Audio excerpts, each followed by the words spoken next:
estamos no último bloco do programa Eclésia, né? Daqui a pouquinho a gente vai fazer o sorteio, estou insistindo aqui, porque dá tempo, vale a pena.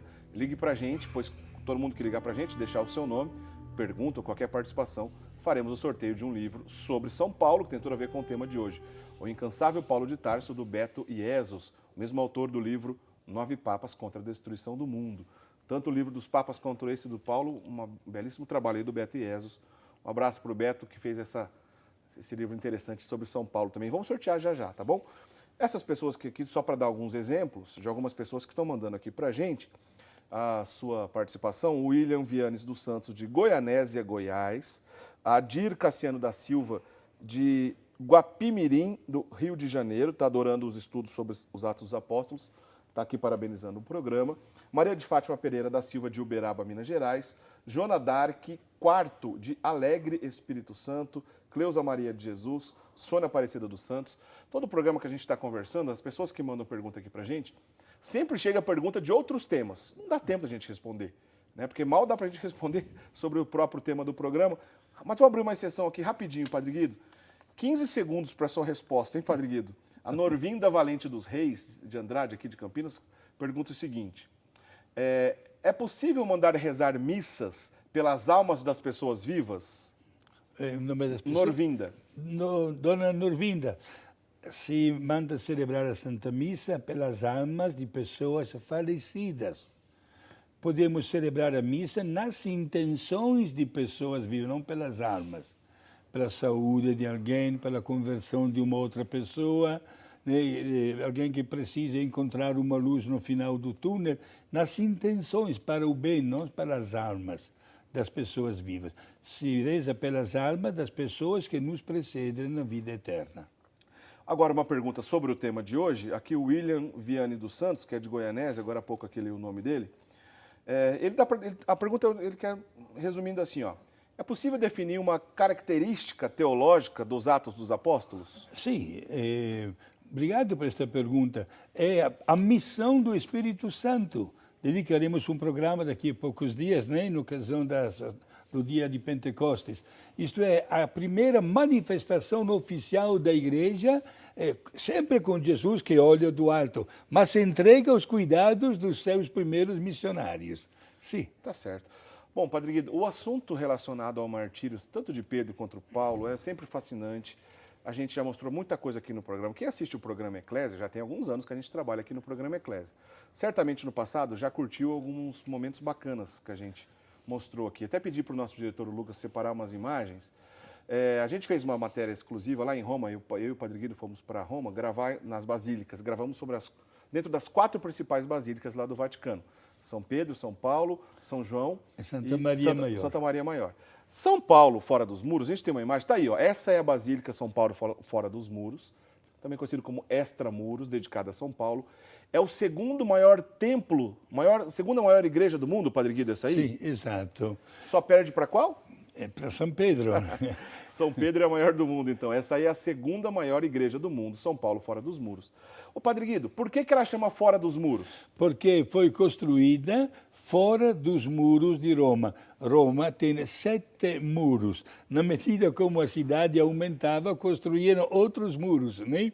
E na época, no primeiro século, quando São Paulo, como também São Pedro, terminaram gloriosamente a caminhada na terra com um martírio, e ninguém podia ser morto, pela lei romana, dentro da cidade, mas fora dos muros. Ed é exatamente no lugar do martírio onde hoje nós temos estas grandiosas basílicas. Então, por isso que é chamado de São Paulo fora dos muros. Fora dos muros, sim. Foi erguida sobre o túmulo de São Paulo. Perfeito. A gente tem imagem aí, Lucas, pra gente do túmulo de São Paulo? Põe aí pra gente, tá aí, ó. Foi aí mesmo, o túmulo real de São Paulo Apóstolo, que tem logo abaixo do altar, tá ali, ó. Uma imagem abaixo do altar mora, as pessoas ficam visitando. Nesse exato lugar, nesse buraco que a gente está vendo, que São Paulo foi enterrado, né, Padre Guido? Foi enterrado. Agora, o martírio dele aconteceu a uma distância de quase 2 quilômetros daí, mas sempre fora dos muros. Ah, né? Então ele foi morto 2 quilômetros dali. Sim, e foi sim. enterrado aí nesse lugar. Aí, num cemitério. Onde eu A gente tem imagem... Bom, é fascinante, é emocionante, inclusive, a gente está diante do túmulo de São Paulo. A gente tem imagem da corrente também, Lucas, ou não foi possível? A gente mostra em outra oportunidade. Porque ali ao lado... Tem imagem da corrente? Aqui. Porque ao lado ali do túmulo de São Paulo tem as correntes. Tá aí, ó. As correntes reais que São Paulo foi preso. Essa corrente tem história, hein, Padre Guido? História porque ele foi acorrentado e foi libertado milagrosamente pelo anjo, certo? E de repente ele se encontrou fora da cadeia. E certo? essa relíquia está ali do lado do túmulo dele. Interessante, né? Falando do martírio dos dois, né? São Paulo foi degolado, certo?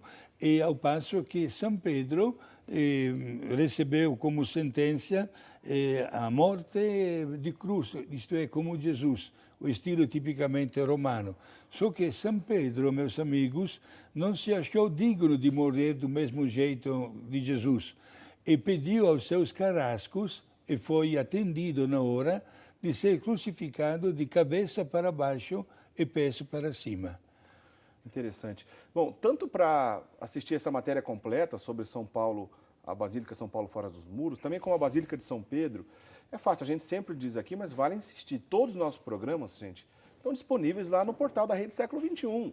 O portal rs21.com.br, que é um portal muito completo, informações, notícias da igreja, informações aqui dos nossos programas aqui da Rede Século XXI. Está aí, inclusive, a página do portal da Rede Século XXI. Entrou ali, basta você procurar por programas, a lista de programas, encontrar o programa Eclésia, ou vai direto no rs21.com.br/programa Eclésia, que você abre direto na página do programa Eclésia. Lá na página do programa Eclésia, está aí, ó, todos os vídeos disponíveis. Você clicou em vídeo, abre toda a lista. Você vai encontrar aí essa matéria que a gente acabou de mostrar sobre São Paulo fora dos muros, sobre a Basílica de São Pedro, tantos outros. O programa da semana passada, que foi sobre a Nossa Senhora de Fátima, já está lá no nosso programa. Aliás, o programa da semana passada foi sobre a Nossa Senhora de Fátima. Semana que vem também faremos outro programa sobre a Nossa Senhora, já eu digo qual será o tema. Certo.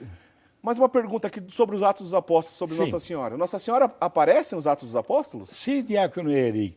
Exatamente no primeiro capítulo, onde no primeiro capítulo, no versículo 14, está escrito o seguinte, que os apóstolos, quando Jesus subiu para o céu, ficaram com medo, aparentemente perderam o pastor. Se trancaram por medo dos judeus, certo? E perseveravam na oração, está escrito assim, juntamente com algumas mulheres, entre as quais Maria, a mãe de Jesus.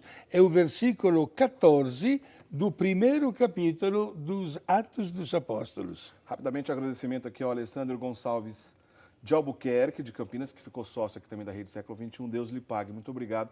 O senhor entendeu aqui a nossa missão. Um abraço também para Nilda Morrana, de Jandaia do Sul, Paraná, Silvana Maria de Freitas, de Apucarana, Paraná, muitos paranaenses participando aqui do programa conosco hoje, gente do Brasil inteiro. Muito obrigado a todos vocês. Daqui a pouquinho o sorteio. Padre Guido, nos últimos minutos, mas dá tempo de alguns comentários ainda sobre os Atos dos Apóstolos. Tem um episódio que é um pouco pesado dos Atos dos Apóstolos, assim, que eu acho que tem muita gente até que tem dificuldade, assim, de entender logo de cara. O episódio de Ananias e Safira, Padre Guido, o que aconteceu? Sim, era marido e mulher, né? E no capítulo 5 dos Atos dos Apóstolos, onde está escrito que este casal, digamos assim, usou uma maneira desonesta, desleal e falsa de mostrar também a sua credibilidade no estilo de vida cristã.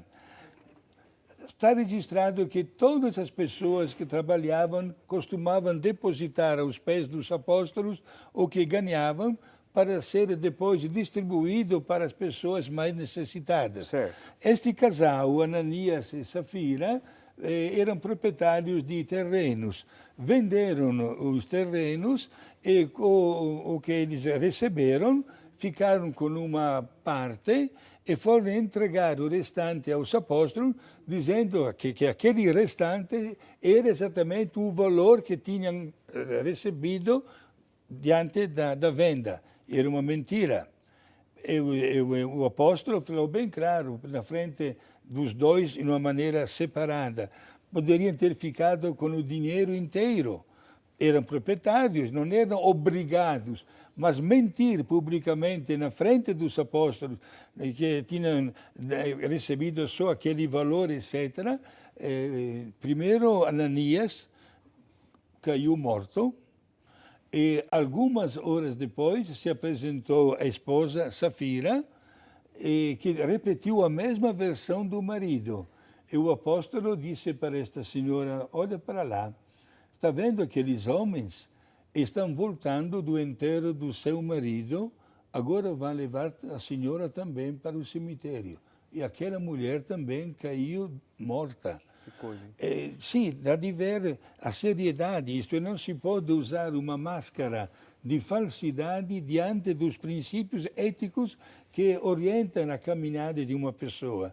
Nós podemos sermos pessoas até com 1000 e mais defeitos, e é bom reconhecer com humildade os nossos limites, ao invés de aparecer com uma máscara de hipocrisia, com uma falsidade ideológica. Por isso, este episódio pode ler, prezados amigos, exatamente o capítulo 5. Para encerrar de verdade, em 30 segundos, Sim. A eleição de Matias também está presente em Atos Sim, dos Apóstolos. no capítulo 6. Porque os apóstolos acharam por bem reconstituir o número dos apóstolos que Jesus havia formado, 12, representando as 12 tribos de Israel. Em lugar de Judas Iscariotes, foi feito um sorteio, né?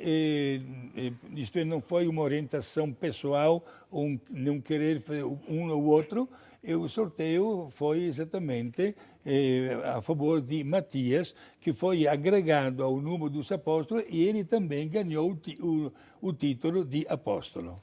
Bom, Paulo também, considerado apóstolo, Sim. e de certa forma teve um encontro diferente de todos os outros. Exato, né? houve muitas pessoas que criticavam Paulo no começo, dizendo: você foi sempre um traidor ou até um perseguidor, como é que estão te dando este título? Ele sempre se defendia, dizendo que não merecia este título, mas que a comunidade achava por bem diante do trabalho de evangelização que estava Também, fazendo. Padre Guilherme, esse assunto é fascinante, é muito rico. É gostoso conversar sobre o Atos dos Apóstolos, a vida de São Paulo, etc. Mas, gente, não tem mais tempo. Vou fazer o sorteio aqui, o nosso programa já está acabando. Depois o senhor vai nos dar a bênção, por favor. Perfeito. Então, vai levar para casa o livro do Beto Iesus, O Incansável Paulo de Tarso. Deixa eu ver quem leva. Cleusa Maria de Jesus, de Boa Esperança, Minas Gerais.